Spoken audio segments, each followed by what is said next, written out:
Wow. She's on the screen or she'll see us.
Hey, Cora, can you hear us? Can we have you do an audio check?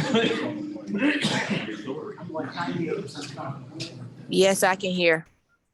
We heard you fine. Thank you. All right, I'm going back on mute.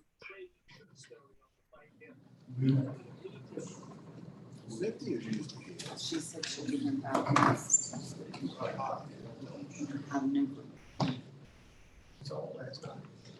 I was texting with her last night and told her I would see her today. Her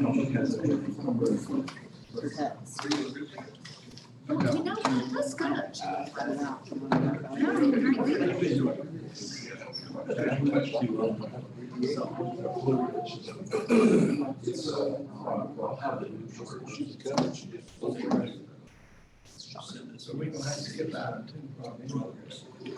No, that was Chief Gates and his card.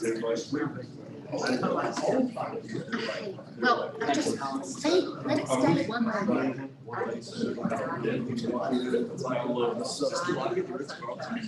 And that's fine. Leave it one way or the other. Don't it changes. It's the whole reason to take it. Well, they've only had a bill 3 times. Yeah, Chief Gates. Oh, the state has to. Oh, well. February 22, 2022. First time discussed combined public utility revenue refunding bonds. Managing Director for Raymond Jones, Mr. Bill King, is back with us. It's been a few years. Come on up. You're the next contestant on Let's Refinance some Money. All right, I have made a little handout. Yes, we have made a little handout for y'all. You all actually have gone through the process of refunding. That's bond lingo for refinance. Refunding. You have refunded debt before. And this is really not that unusual, but a little bit different way to skin that cat. Okay. I'm always going to give you a handout because I want you to have my phone number and email and be able to doodle on this. And I'm gonna go through this pretty quickly, but if you have any questions, please stop me. Back in 2002, I'll tell him. Yeah, fix the audio, please. back in 2002, the city borrowed funds and refinanced some prior debt. Thank you, sir. And those bonds were sold and there was an amortization, that is, the principal going to be paid back 2004 through 2032. We came to you in early to mid 2012, and we did a refunding of that transaction, a refinance of that original transaction. And again, we kept the term the same, final maturity of 2032. And the reason we did that refunding was it saved you about $8 million on a present value basis. And so now we stand in a different tax code than we did back in 2012.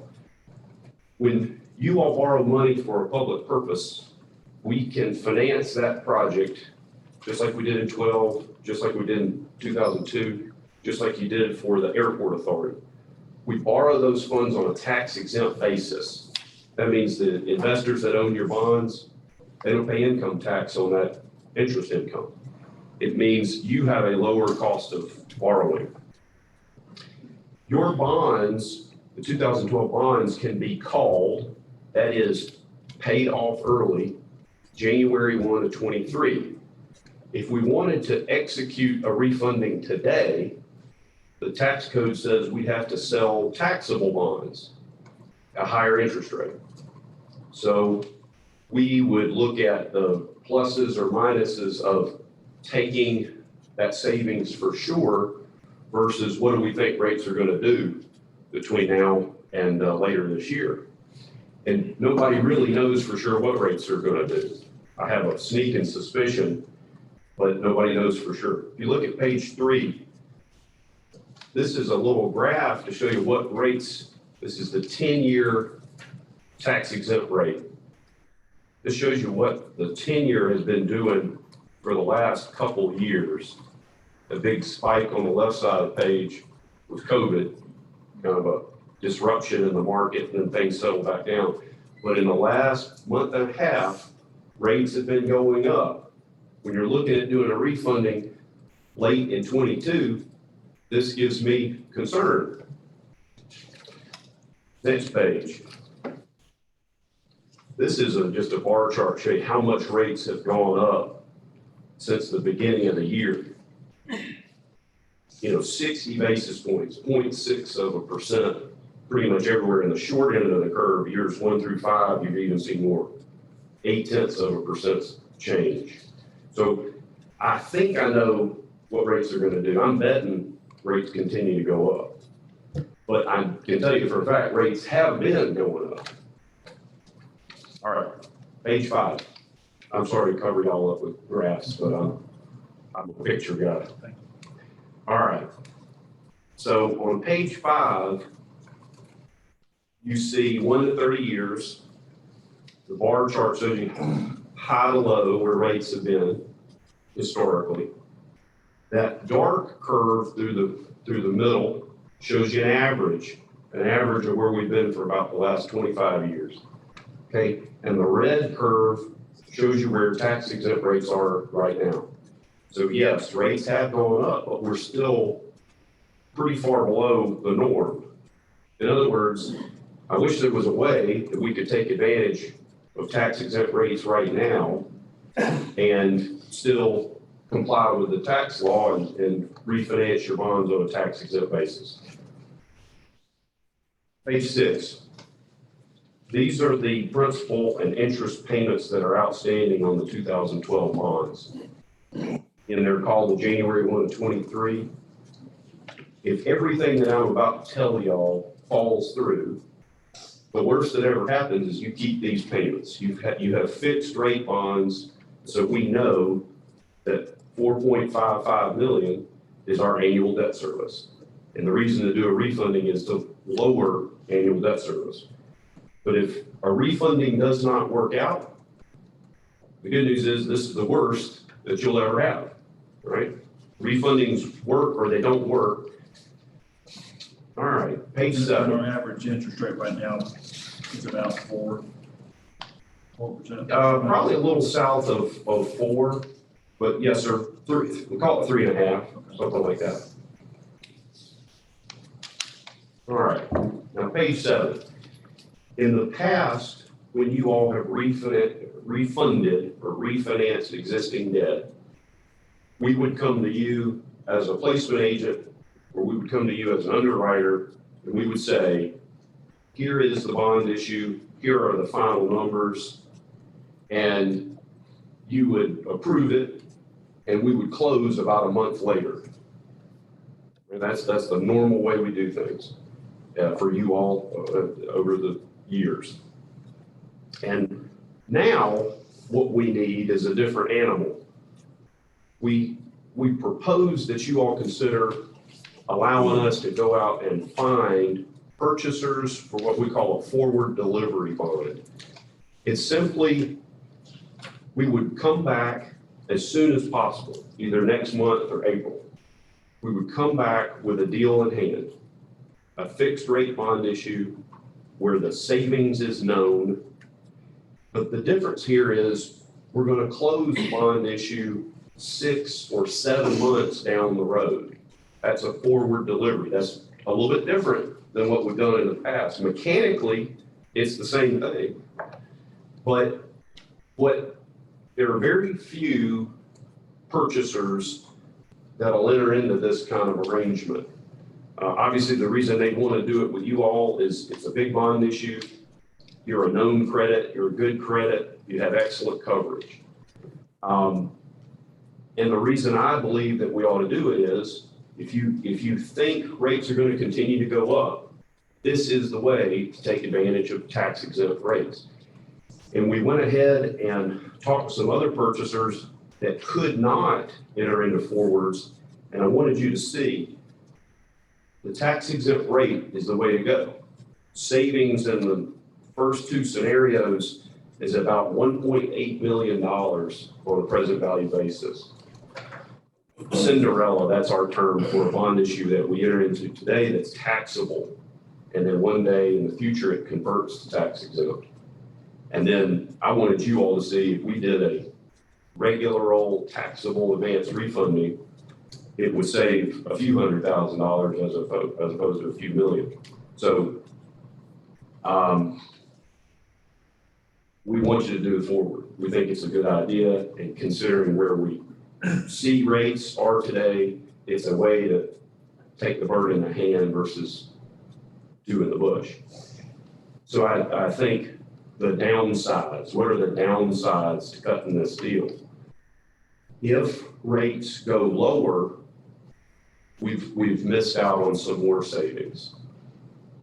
But again, a fixed rate bond issue, we would know March or April what the savings is to the system, what the savings are to the ratepayers. And in my book, we've always lived by a good rule of thumb that we execute a refunding if the savings, the present value savings divided by the principal amount is 3% or greater. And you've got a couple options on here that are north of 5. In other words, almost twice what we tell you is a good savings to shoot for. That's why I'm very positive about the idea of doing this forward tax exempt refunding. And say if the economy continues to tank, we go into a mini world war, Yep. Ukraine and all the other stuff in the next 30 to 45 days, that could drive, Well, yes, sir. could change the whole scenario. So at what point can you look at and say, hey, this doesn't make sense if all of a sudden something Sure. starts turning upside down the next 60 days? If we were to enter into a purchase contract, we'd enter into you all would adopt a bond resolution. You would see all the details, all the savings numbers, the final interest rate. And that would be fixed if you all adopted it.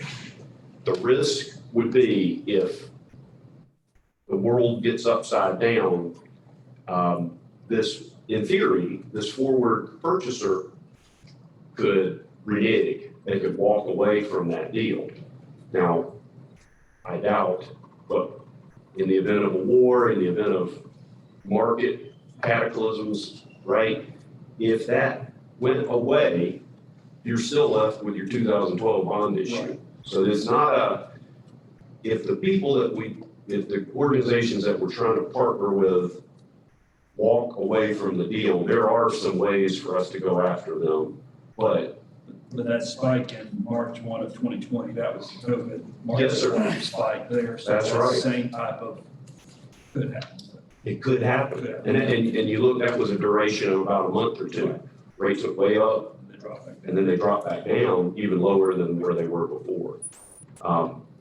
The issue with a forward is, and it's really like any time we do an advanced refunding, that is a refunding a long way before the call date. My advice is, we just be happy, we can compare on the day that we price, but let's quit looking at it. Because if rates go lower, you'll kick yourself. So you'll get a group of investors that will guarantee that they'll do this amount, bring Yes, it sir. to us, we vote on it, roll with it and go, and then in 7, 8 months, you issue the bonds. We would close the bond Refinance, issue. And then we still close out, we pay it off on 2032 as planned. Yes, sir. This envisions the same term that you have outstanding, no extension of the debt. Anybody have any questions? So I'm good with this, moving forward with the forward Great. concept. Everybody else look good on that? I'm very good with Moving forward, yeah, with the forward. You're looking at the number one option, Mr. Chip Tensley's asking, the forward one, Yes, sir. Okay, so the difference between forward one and forward two. bigger savings. Bigger savings. bigger savings, but let's look at forward two. That's a 7-month forward. In other words, we can lock that rate 1 month sooner. We can lock it in March. And personally, I'd like to go down the road of continuing to keep all our options open. But if we could lock one sooner than the other, and it was very close to the other, So you think the forward two is the better? that's what I would do. Okay. Yes, sir. Yes, okay. That's my suggestion. There's not that much difference, but it would at least do us. Takes you out of the unknown. You're thinking you'll have this. Hope to next month. Days. Yes, sir. Yes, sir. Staff good on that recommendation? Thank you, Mr. Camp. Thank you. Always good to see us. Thanks for letting us. Good to see y'all. Thank you. Yes, sir. Good, Drew. Moving on to discuss naming the Griffin Police Department facility at 234 North Hill Street in honor of Officer Kevin Jordan, Chief Yates. Made it after all. Welcome, sir. You're not too sore, are you? Not yet. Just offended by Glad it. it didn't affect your. Almost got out of the way, but he might make it. I've never been through the process of naming a facility after somebody before, so I'm a little unfamiliar with it. I know it's really not that common for any of us, but after speaking with my staff and especially some of the officers that worked with Officer Kevin Jordan, they expressed a desire to name our new building after Officer Jordan in some way. Officer Kevin Jordan lost his life on May the 14th, 2014 in the line of duty. I'm sure y'all are all familiar with that. We did name a stretch of 1941 after him. There is a sign out there that names that particular section of roadway, the Officer Kevin Jordan Memorial. But since we moved into the new building, I think it'd be very fitting for us to dedicate that building to Officer Jordan and his service, you know, something along the lines of Kevin Jordan Public Safety Complex or whatever we think would be an appropriate way to do it. Like I said, I'm not totally familiar with the process, but I can't think of a good reason not to do it. And it certainly honors his memory, and it would mean a lot to people in the police department and the community as well. So, I think it's an excellent idea. I work, Cynthia. Robert. Great idea. Okay, Sounds good. proceed, when we figure out what the process is, we'll move forward with it. I appreciate it, and I'll relay y'all's support to the guys and girls on it. And just to be clear, we do have a naming policy, and so we wanted to make sure it's a little bit different coming from a city employee rather than from a citizen. So far, the qualifications that need to occur to be able to even ask for this, I think, are in place. But there's a lot of other stuff that they have to do. They really don't have a name yet. They also have to have some like renderings of what the sign would look like. Those kind of things that they would then come back to you for final approval. So since it's sort of coming from within the city itself, we wanted to make sure that that was good with you before we went through all that process. So it will come back and be more formal at that If we time. need to get a citizen to sponsor it, I'm sure we can. Yeah, we can ask for donations or anything like that, so we can certainly do that as well. Thanks. I think, as far as a sign or something like that goes, or memorial, I think our, police department foundation would be more than happy to take care of the cost of that, so. Thank you, Chief. I'm glad you're safe today. Item 3 is discuss the status of Griffin's Main Street designation, the benefits of the Main Street program, its history in the city of Griffin, and the direction preferred by the Board of Commissioners. Economic Development Director Patrick Cable address. Well, just very briefly, I wanted to make a statement to let y'all know. So Patrick has to do a assessment, an in-person assessment every 3 years. That happens to be this year for us. And what I did not know was for the last 3 out of 4 years, our program has been on probation. So at their meeting in January, we lost our accreditation for Main Street. So we are considered an affiliate program at this time, but we have worked hard already at this point to get back to a classic Main Street designation. What we realized though is that there's a lot of changes that have occurred in the Main Street program over the last few years. When we met with Jessica Reynolds, who is the director of that program for the state, she sort of informed me of what was going to be occurring over the next couple of years and also sort of what has been the shift the last few years that I, was not familiar with until recently. So I wanted Patrick to talk about this a little bit more. We wanted to make sure, since we've been doing this for almost 30 years, that y'all still wanted to proceed as a Main Street city. It's not just a designation. There's a lot of work that goes into that, and so if that's not something we want to do, then there's no point in doing that work. If it is something that we want to continue, we will make sure we have that back within the year. They don't reassess unfortunately until January, so we'll have an opportunity to get all of that corrected by January, and I've already been assured by Mr. K that he will make sure that happens, and then even next year, we hope to be a GEMS city, which is the best designation for a Main Street city. So, Mr. K, if you'll come up here and give them a better understanding. And I'd also like to recognize Ross Devano. He's been on the board for a couple of years as a property owner appointment, and he's currently serves as the chairman of the Main Street Board as of January. Sure. Welcome, sir. Thank you, Mayor and Commissioners. We're going to go through kind of a little bit of a brief history of Main Street, where we are right now, just kind of understand a little more about it.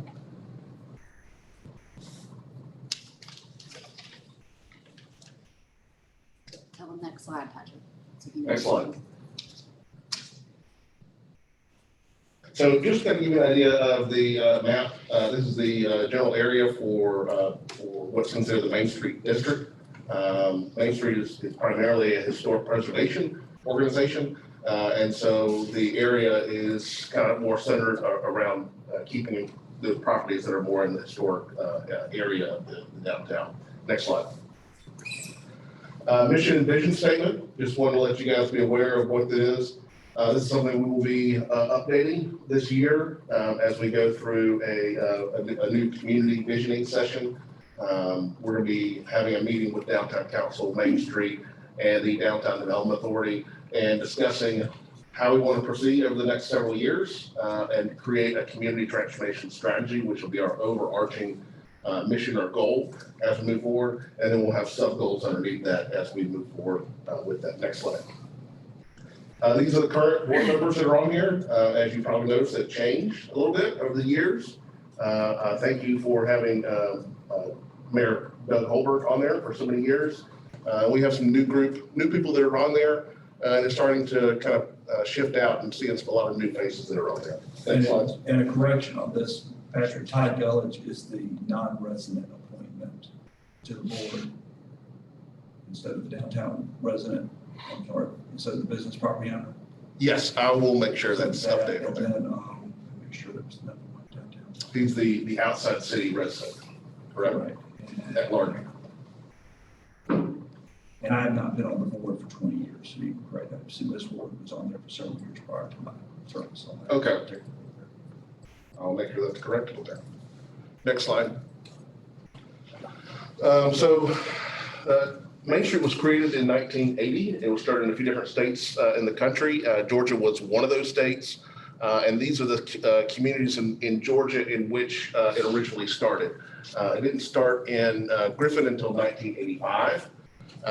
And so there was over 100 communities in Georgia that are designated as Main Street communities. It's, as I said before, it's historic preservation basis. The properties have to be of some type of historic building or some historic architecture in nature on there. And they use what's called a four-point approach, which is organization, promotion, design, and economic restructuring or economic development to accomplish what needs to be done in terms of revitalization of the downtown. The benefits, just so y'all understand, Ms. O'Connor kind of said there is a lot of reporting that goes on with this sort of thing, but I wanted to make sure that you guys are familiar with the benefits on there as well. So it would be both state and national recognition that's on there. We'll have discounted loan rates for the Downtown Development Revolving Loan Fund. So just so you're aware, if you're in the DDA district, the Downtown Development Authority district, they have what's called the Downtown Development Revolving Loan Fund, where it's called a 50-40-10. 10% is put up by the borrower, 50% you go to a local bank and get a loan, and the last 40% comes from this program at 2% interest rate. If you're a Main Street community, if you're not, it's 3%. So that's one benefit, an additional benefit of being a Main Street community. There's some resource assistance from the Office of Downtown Development. And that's just kind of talking with them. It's always great to have another resource that's out there to reach out to kind of learn what different things to do. In addition to that, and I'll kind of jump down, there's access to the Facebook group. And I find that to be one of the most valuable things. There's a Facebook group of all the Main Street managers or directors across the state of Georgia. And there's a lot of times where we're learning how to do different things, how to do a chili crawl, how to do crosswalks with murals, how to do various types of events. There's a saying in Main Street, R&D does not stand for what you typically think R&D stands for, research and development. It's called rip off and duplicate. We're not the first town to create a second Saturday or a first Friday or a final Friday. And so learning from other communities out there, learning how to do much better and getting that information from outside to make our community much better.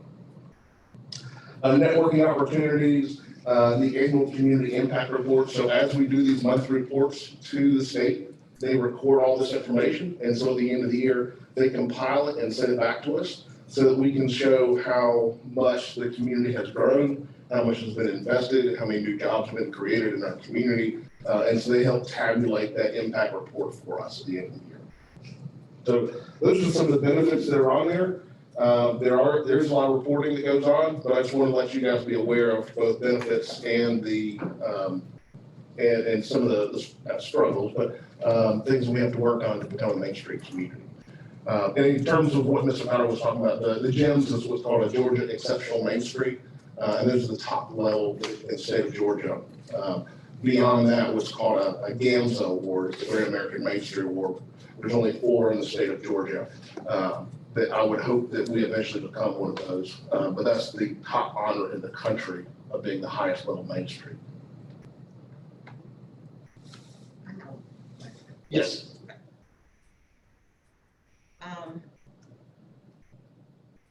Are you our Main Street Director? I'm the Main Street Director. Okay, so you're also the Director of? Economic Development and the Director for DDA. Okay, so you were hired as the Director of DDA? I was hired as the Economic Development Director of the City of Griffin, who also is the Main Street Director and the DDA Director. Okay, so at the time that you were hired for Main Street Director, I think had all of this bookkeeping and these paperwork and everything was pretty much up to date because we had just finished doing that because we were behind in. So how did we get to a point where, did you not understand that at that point that we needed all this, these certifications and this paperwork? That was part of your job, and that, how did it get to where we are now? The reason it got to where it is I was a little bit unfamiliar with how the reporting was done in Georgia. What I am used to is I was reporting on everything that was happening by the Main Street Board, and what the Georgia Main Street wants in terms of reporting is what's happening in all of downtown. So even if the board is not directly responsible for it, everything that's happening with the DDA, the Main Street, Downtown Council, Chamber of Commerce, anybody that's working on anything for downtown is considered part of that reporting process. And I was not including that information that was on there. That was my mistake, and I take full responsibility for that. It just concerns me because we spent a lot of time and money doing that, catching up, doing that before when I was on the board. And now it's just like we're going right back over to having to do the same thing over. And it really concerns me because the GSBTA was kind of established out of Main Street. So I will fix this, and by the end of this year, we will go back into Main Street status as of January. at the end of the year, we'll be back to a certified Main Street. I will do everything in my power to make sure that we become a Main Street community again. It's the main issues that we. So is the responsibility for having all this done just on you? Is there somebody else that should be? It's on the Main Street Board as well. Mhm. And so it's working in partnership with both the Main Street Board and myself. Having a community visioning session and creating a community transformation strategy is part of that. And I'll tell you why it concerns me, because I sat on the Main Street Board for a lot of years, and these were the things that we worked on, and it concerns me that as soon as I decided not to take the board, that the Main Street Board is kind of just going back to this. Anyway. Well, Ms. Ward, let me also answer that. Ultimately, the responsibility is mine. So knowing now that there have been some reporting problems, Patrick and I have already met to discuss how that will be sent to me before it goes to Main Street, so I can make sure that they're done correctly. We have very, very explicitly verified with insurance of the state that we will be reporting on not just Main Street, but downtown council's activities, DDA's activities, the city of Griffin's economic development activities. So that has since been handled, and we know that we can do that. As far as the probationary status, I think it actually began before Patrick came. If you'll remember, we hired Ms. Woodard to come back in when Ms. Langford, Yvonne, I can't remember Yvonne's last name. No, not Williams, thank you. When Ms. Williams was here, when she came in as a consultant, Mr. Smith hired her to look at sort of doing an overarching economic coalition for the community. It was very quickly determined that there were other organizations that did not want to participate, and so he did it as a citywide thing, which created our economic development department. So our economic development department has only been in existence since Patrick's tenure, which will be 4 years in September, right? So it's a newer department, but there has always been a Main Street director, and there was always a separate DDA director. So we had Ms. Woodard and Mr. Hayes at one point. And we didn't have an economic development director. So Patrick has taken on those responsibilities. And when he came, it was that fall that we had that other assessment, because again, it's every 3 years in person. It just happened to fall in 2019. And so at that point, we had Leandra Larson that was helping. Ms. Williams had just left, I think. And so Ms. Woodard came back to help them through that assessment because, again, we were lacking in some of the reporting that hadn't taken place throughout that year. So it got caught up, I think, to an extent that time, and was fine in previous years before that. But yes, somehow we're back to the situation that I'm very disappointed in on my behalf, because I didn't check to know what needs to be going on. I've never taken Main Street classes, so that's something I will be doing as well.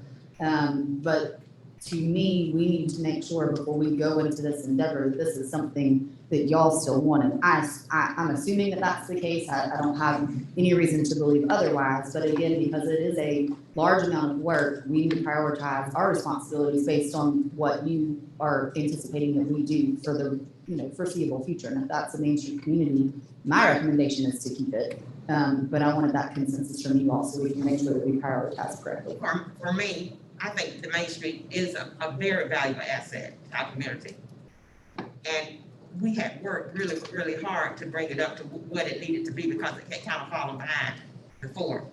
But I'm just, my only, well, maybe it's not a concern, maybe it's a disappointment that it has basically gone back to where we were before.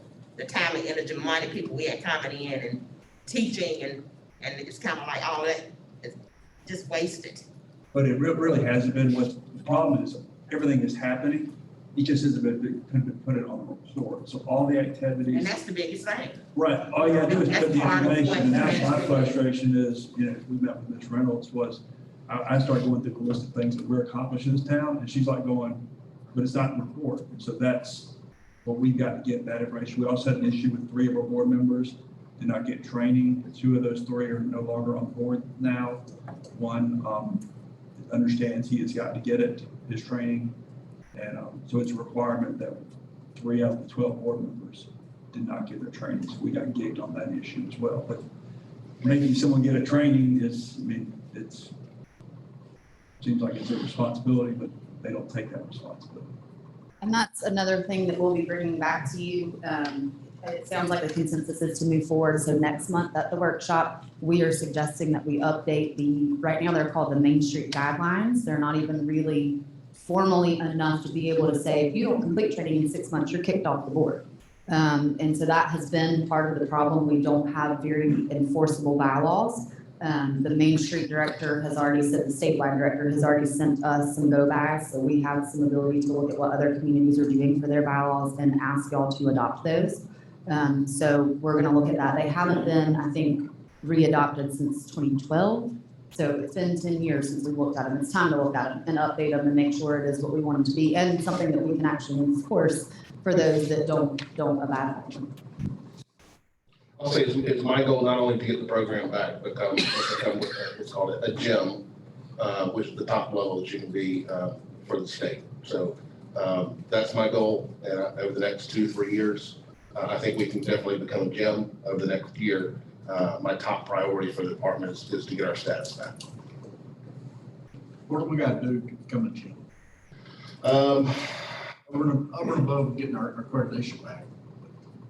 I don't have that information with me right now, but some of the top kind of level programs out there, Dahlonega, Milledgeville, Rome, I believe Noonan, some other communities, to kind of give you an idea of where they are. There's some additional reporting, there's some additional information. I don't have that information right now. Just on their website, it says you have, there's now 17 communities in the state that are GEMS communities. And I was trying to look for a date, it doesn't have a date on this, but Ackworth and Dublin look to be the most recent. And what they say is they have gone above and beyond expectations by making a strong and positive impact in their community. And you've got Bainbridge, Brunswick, Columbus, Dahlonega, Greensboro, Madison, Milledgeville, Moultrie, Union, Rome, Statesboro, Thomasville, Tifton, Toccoa, and Valdosta. But it doesn't really give you a very quick sort of And there's a level above that too. Is that correct? No, GEMS is the highest in Georgia, but Main Street is actually a national program. So there's a national There's a one. national designation called the Great American Main Street Award, and there's only 4 in the country. That, in my professional world, that's one of my, before I die or move on or get retired like that, is to work in a community that becomes a Great American Main Street Award winner. It's a big deal when they award those to the National Main Street Conference. There's Rome, Milledgeville, Thomasville, and one other is considered, in Dahlonega, is considered a Great American Main Street Award winners. So it's still in the state. So if you've seen those or been to those communities and seen how exceptional their downtowns are, that is the ultimate to achieve. So it's kind of like the CALEA. The police department has a CALEA program where they do a lot of extra reporting, which gets some of that accreditation, so it's kind of has to do with reporting. Not necessarily. There's more than just reporting there in terms of how well the downtown is doing. But it's. Here, I've got it, Patrick. So you, to be a classic Main Street program, you have to have 10 meetings. To be a Georgia Exceptional Main Street program, you have to have 11 meetings. That's one difference. The other one is a minimum of 5 years designated as a Georgia Main Street community. I don't know if that has to be consecutive, otherwise we won't qualify until 5 more years. Stable leadership, current on all reporting over the last 3 years. You're always going to have 3 more years. Able to demonstrate exemplary achievements for your community and your downtown. A formal presentation or site visit for applicable communities may be required. Those are your requirements. For the gyms. Mr. Devano, would you like to make a positive comment from your side of the? Well, I guess I could. I've been here about 3 years now. Can you come to the mic, please, and introduce yourself, please? Thank you, Mr. Mayor. Yeah, I've been here about 3 years now, and I've been involved with downtown, I guess about 2 years being on the downtown council as well as the Main Street Board. I came here and I saw all the potential that the city had, and I was very excited about it. And I have to say this much, in the past 3 years, I've seen a tremendous amount of change in this town in a positive way. And I was a little disappointed when we lost our designation because I did feel at that point in time, we had done many of the things that needed to be done, but we just didn't report it properly. And that was a little bit of a disappointment, but the fact that we are doing things, I feel like we will reestablish ourselves with that designation again. Thank you. Are there any other questions from the board? Thank you, gentlemen. Thank you. Final item for the day is considered executive session. Nope. Oh, I'm sorry. Yeah, presentation of 2021 MCI and rates for 2022. Ms. O'Connor? Dr. Keller? Dr. Keller start. Okay. Good morning. Good morning, sir. I'll try to be as precise. As y'all know, the marketplace is, in my business, is around 30% increase in all our supplies, brass, copper. Yeah, I don't have to read that story. Y'all see that every day, day to day. I paid $3.91 at Ingles for diesel this morning. 4 weeks ago, I paid $3.73. One of the things that Ms. Connor and I talked about, this was last November, we saw the MCI for the month go up to 11.7%, okay? And I told her at the time, being my favorite terminology, the libertarian, that my job is to be fiduciary for my ratepayers, and that 12% rate increase isn't gonna happen. I said, so we gotta figure out how to get outside our bubble and figure out what would be a good metric that we could live with, because we are tied to the MCI for a rate increase. In December, it fell back down to 10.82. I called the folks, and as usual, we're always up against the gun. American City and County takes forever to publish their information. So we took a look with Coweta coming on this year with an extra 2 million gallons of water a day, okay? And so I looked at that revenue, and then I looked at what our expenses are and what our costs of brass, copper, you name it, what we have. So I felt comfortable, I talked to Jessica about this, and I said I felt comfortable to say that we can stay at 5% and have a decent budget for this year. I don't think that our ratepayers can afford to absorb a double-digit MCI. And so that's my recommendation to y'all. Y'all can ask questions, what have you. There was no sense of trying to beat every one of these charts up, but y'all know what the marketplace is doing and what it's doing us financially. So I'm open for suggestions, comments, or whatever. And just a little historical procedural information. So back in February of 2012, you all adopted a resolution that just automatically accepts the MCI beginning March 1st. So there's no action that has to be taken by you all if we're going to adopt the MCI, which right now would be over 10%. So what we have to do is approve something other than that. Otherwise, that rate increase goes into effect March 1st. So our suggestion at this point, and this is on the agenda for tonight, is to adopt a resolution that only increases it by 5%. If you'll remember, this affects water, wastewater, stormwater, and solid waste, so both garbage and yard waste collections. We have those figures for I would you. go ahead and read it to them if you. Yeah, I'm sorry, I forgot to pass them out. No. So if you're looking at a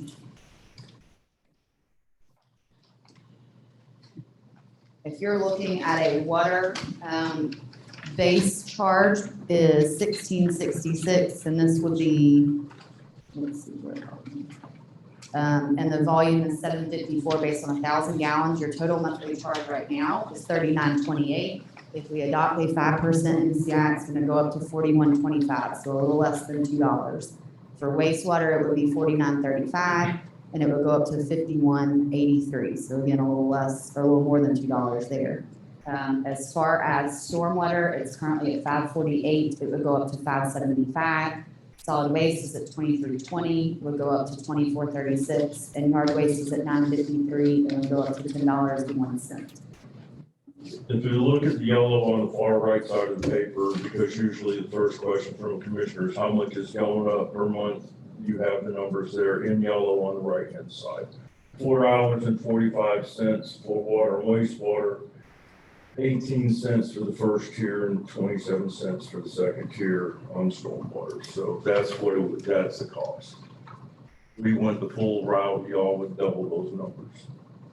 So What happens if you only do 5% this year and the MCI is, I think it was 11? In future years, are we gonna have a gap that we have to close at some point? And the reason I ask. well, I don't have a crystal ball on that, Drew. I mean, whatever the I numbers had are. another city whose water and sewer rates had to be increased a little over 30% in order to issue bonds, which they needed for refunding purposes. We're in a good position right now. As you recall, in 2006, we had a 25.5% rate increase. 2008, we had a 25% rate increase in order to meet the obligation of the bonds. The MCI, the smartest thing this commission ever did in 2007, we called them conservation rates, is we've been able to stay on the course of time every year with the MCI, other than having these big blips. It's really hard in our business, at least in water and wastewater, to have a 30% rate increase every other year. Some of y'all would be hung from a tree if we didn't do anything. So you made a conscious decision over a period of time that if we had small incremental rate increases, it was a better way to manage our business than it is. Y'all made, 15 years ago, y'all made that decision, and it still stands true today. I'm good to go. Any other comments? I'm good with it. Okay. Thank you all. Appreciate your time. Thank you. Item 5 is consider executive sessions pursuant to CGA section 5421 for the purpose of consulting and meeting legal counsel pertaining to pending or potential litigation, settlement claims, administrative proceedings, or other judicial actions going on. 5, or against the agency or any officer or employee or which agency or any officer or employee may be directly involved pursuant to CGA 5423 for the purpose of discussing and deliberating upon cybersecurity plans, procedures, and contracts regarding provisions of cybersecurity services. The motion on closed session. Mr. Tenth made a motion, second by Ms. Ward. See y'all later. Is that your time?